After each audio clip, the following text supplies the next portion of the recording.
mengalami nyeri akut apabila diresepkan ketorolak cukup amankah? Atau ada pilihan lain ini Pak Beni untuk komorbid jantung? Untuk komorbid jantung, jadi dia benar-benar low dose aspirin. Oke. Kalau misalkan memang dia sudah terapi low dose aspirin, misalkan dia dapat ketorolak gitu ya. Ya. Tergantung dia nyerinya apa sih. Kalau memang dia karena bedah gitu, kalau dia benar-benar karena bedah kan biasanya pilihannya ketika memang ketorolak gitu ya. Jika memang dia komorbid jantung, apalagi kalau misalnya dia tua, resiko itunya besar, resiko GI itunya juga besar. Ada kalanya yang tadi tidak bisa dihindari, oke mau nggak mau pakai ketorolak, cuma nanti ngurangi resikonya apa? Ngurangi resikonya, batasi durasi terapinya, gitu, batasi dosisnya. Kalau perlu, memang ditambah profilaksis seperti yang tadi. Cuma jangan sampai membuat profilaksis ini jadi panjang aja, gitu.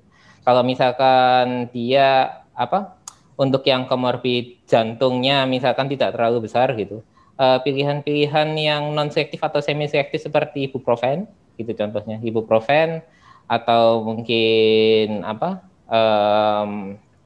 seperti yang tadi si diclofenac itu masih bisa kok, masih bisa. Cuma yang tadi lihat dosisnya. Mungkin kalau teman-teman ya di grafik yang tadi itu kan kelihatan tuh, selama dosisnya terukur, durasinya terukur, resikonya ada, tapi bisa dikontrol. Jangan sampai teman-teman misalnya minum ibuprofen, 3 kali 400 gitu, berarti 1200 mg ya, selama 4 minggu gitu ya, itu kan berarti resikonya kita sudah mulai naik. Tapi kalau misalnya dia demam gitu, misalkan nggak cocok paracetamol, dia dapat ibuprofen, misalnya bukan nyeri ya, dia dapat ibuprofen gitu ya, ya sudah sih, daripada nanti dia demam gitu kan, daripada dia demam. Risk and benefit itu yang harus diukur. Jadi bukan ya dan tidak gitu, tapi mana yang lebih menguntungkan, mana yang lebih merugikan. Ya, betul. Setuju Pak Beni. Jadi mana yang lebih menguntungkan ya Pak yang kita harus pilih ya Pak ya. Dokter Sandra, satu lagi Dok, ada pertanyaan nih. Ini katanya saat ini beberapa dokter untuk ahli rheumatoid ini sudah pernah meresepkan hidroksikloroquine ya Dok ya, untuk kasus rheumatoid ini Dok. Mohon komentar Dok. Terima kasih. Jadi hidroksikloroquine ini merupakan satu golongan jenis obat yang namanya DMARD ya. Jadi disease modifying anti-rheumatic drugs, tapi tidak untuk osteoartritis. Tapi untuk penyakit-penyakit rematik inflamasi yang tadi saya jelaskan, terutama yang paling bagus evidence-nya adalah untuk lupus. Untuk lupus, kemudian bisa merupakan terapi tambahan juga untuk rheumatoid arthritis, juvenile idiopathic arthritis, Sjogren syndrome. Jadi dia tidak digunakan untuk osteoartritis, tapi digunakan untuk rematik inflamasi. Jangka waktu pemberiannya gimana Dok? Jangka waktunya? Ya, karena dia biasanya diberikan pada, misalnya salah satu penyakit yang evidence-nya paling baik pada penggunaan hidroksikloroquine, jadi dikatakan bisa meningkatkan survival jika dibandingkan dengan yang tidak menggunakan, adalah pada lupus. Nah, untuk lupus biasanya digunakan long term, bahkan mungkin long life, tinggal tergantung nanti pada pemantauan efek samping. Jadi kalau hidroksikloroquine ini, efek samping yang harus kita pantau adalah gangguan pada retina. Bullseye makulopati pada retina. Jadi selama tidak ada efek samping, ini merupakan obat standar yang harus kita berikan pada semua pasien lupus dan jangka panjang. Paling tidak, paling dosisnya aja yang kita turunkan sesuai dengan kondisi pasien. Baik, terima kasih. Terakhir mungkin ada yang ingin disampaikan atau pesan-pesan untuk teman-teman sejawat apoteker. Mungkin dimulai dari Dokter Roxy. Silakan Dok. Baik, terima kasih Bu Reni. Teman-teman, seru ya kayaknya hari ini kita bahas tentang migrain, ternyata bukan cuma buat pasien kita, tapi juga buat diri kita sendiri ya. Tadi Dokter Sandra juga bilang, saya juga migrain nih Dok. Ya, jadi emang nyeri kepala itu banyak banget dialami, sebetulnya sebagian besar ya, 80% itu adalah nyeri kepala primer kok. Artinya nyeri kepala yang sebetulnya tidak berat, belum perlu sampai pemeriksaan lebih lanjut ya. Jadi memang sangat memungkinkan untuk ditangani over the counter ya. Jadi misalnya oleh para apoteker. Saya cuma pesan satu, tidak males atau tidak sungkan untuk menganamnesis lebih lengkap, khususnya untuk menanyakan tadi gejala-gejala dan mengeksklud nih kemungkinan penyebab yang lebih serius. kemudian dalam saat membantu memutuskan pemilihan obat menjadi lebih rasional, coba lebih rasional. Kita tetap mulai stepwise ya, jadi yang tidak terlalu berat dulu, tapi justru pada migrain harus dimulai sedini mungkin ya. Jangan nanti, oh nggak apa-apa, terus nanti kalau udah parah baru dapat obat, itu berbahaya. Kemudian hati-hati dengan efek samping, keamanannya, kemudian interaksi obatnya. Itu aja dari saya. Terima kasih. Baik, terima kasih Dr. Roxy. Dr. Sandra? Ya, terima kasih Bu.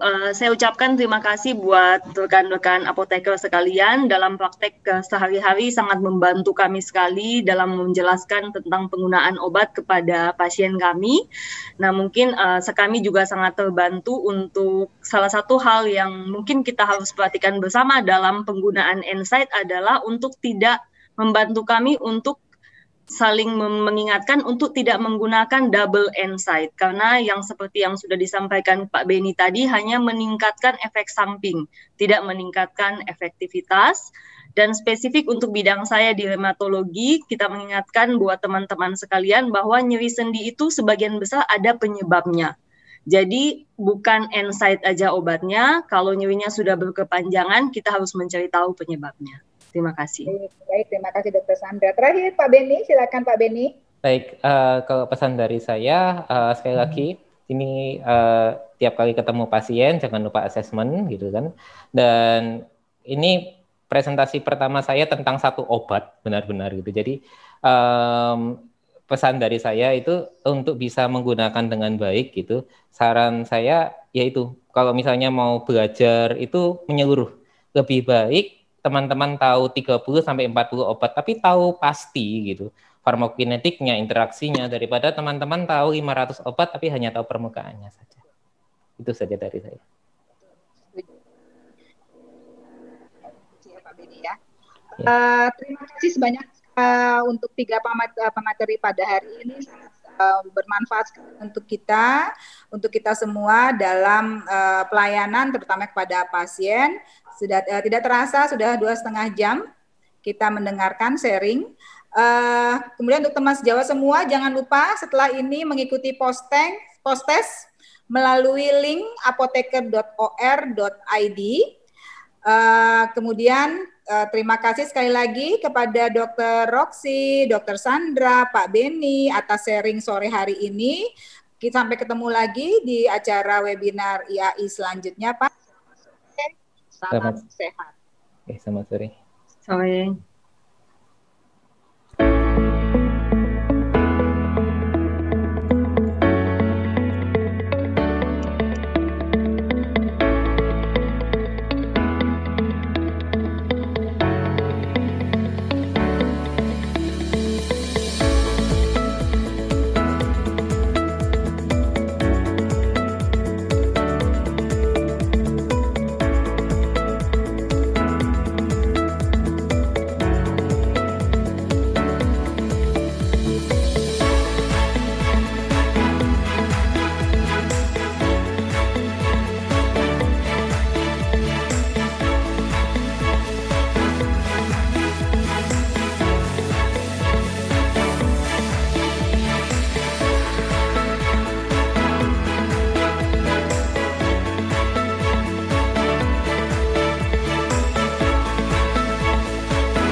Terima kasih kami ucapkan kepada para pemateri yang sudah membagikan ilmunya kepada kami dan sangat bermanfaat.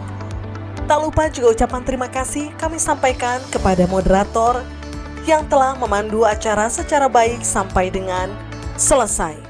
Sejawat apoteker dipersilahkan untuk melanjutkan kegiatan dengan mengisi post-test melalui tahapan sebagai berikut. Masuk login ke akun webinar, klik event yang diikuti.